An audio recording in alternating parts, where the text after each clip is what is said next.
So I think of the different good things about making films and shorts in Hong Kong, it's an incredible natural location and has so many different kinds of locations. And I think I'm always just inspired by how some of the old streets look and the way the light is and the way even some of the more natural landscapes are.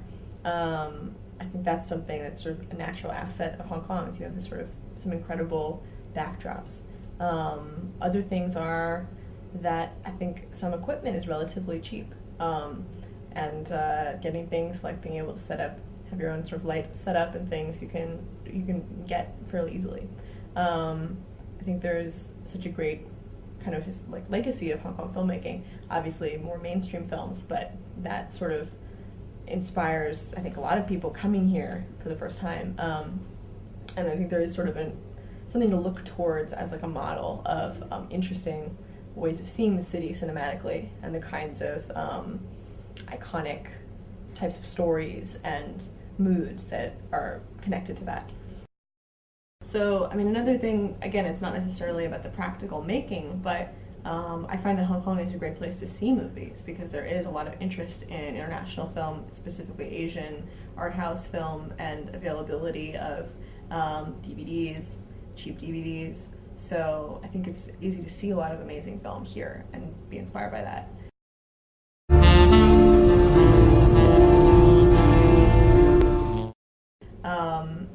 I think for the difficulties of making films, I think depending on what age you are and what you're doing, I think in a student setting or in a university, it's easy to find people who are interested to do something. But even then, I think it's only a very select group of people who feel like they want to invest the time and energy and passion in doing something that doesn't necessarily have an immediate benefit for their job or monetary benefit. Because I think Hong Kong, can be a really practical place where a lot of people want to do something that's immediately beneficial to them. And also just the bare fact of Hong Kong students having barely any time to do anything besides study. So I think that's a difficulty. Even outside of the university or outside of a school setting, it's even harder because most people have really intensive jobs. So I think compared to a city like maybe Los Angeles or New York or even maybe Paris, where there's people kind of hanging around more, pursuing more creative goals that aren't really fit into a box of a 9-to-5 job.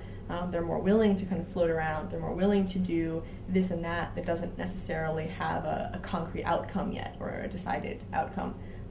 It's easier sometimes to find people who want to come and help you shoot or help be in your video or help you learn to edit or hold a light stand or whatever. So I think sometimes finding committed collaborators is a little bit difficult, and that's why I think if you found a group of people, it's a really precious thing.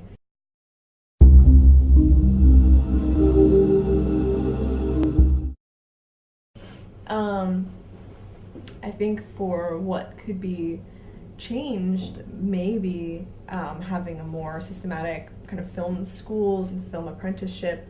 I think having more people, young people who are interested in making indie films, that's the thing that needs to change to make it better, easier, or just more a diverse group of people and kind of more opportunities. And to get that kind of group of really committed, interested people, I don't know exactly what can be done. It's a big question. I think universities and even secondary schools having programs or classes or resources for people to get involved with that if it's something that's interesting to them, more workshops that are readily available for the public even, that would maybe help.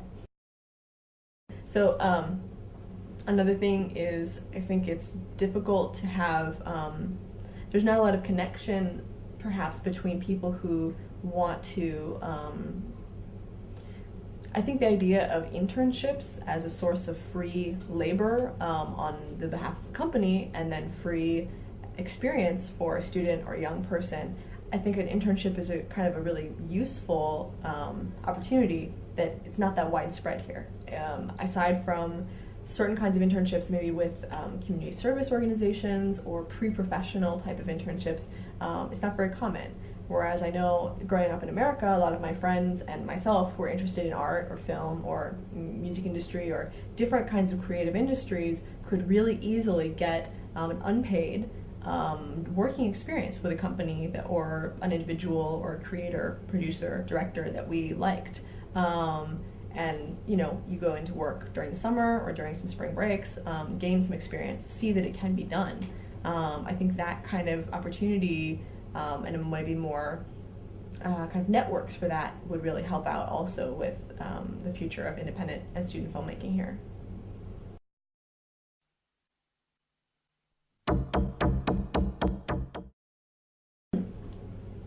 I guess ways for students to be better prepared to do filmmaking or to work in the film industry.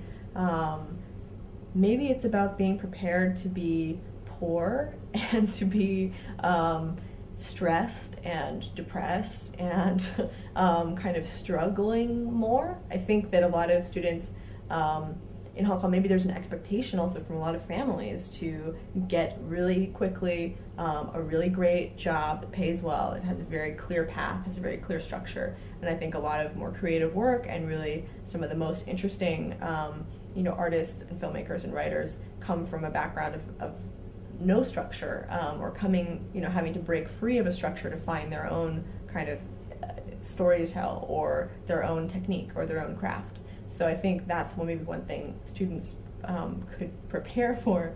I think it also just in the bigger picture will be interesting to see, obviously people pay attention to the Chinese film industry and mainland film industry and other Asian film industries and how that may be undoubtedly will be part of the future of Hong Kong film as a whole.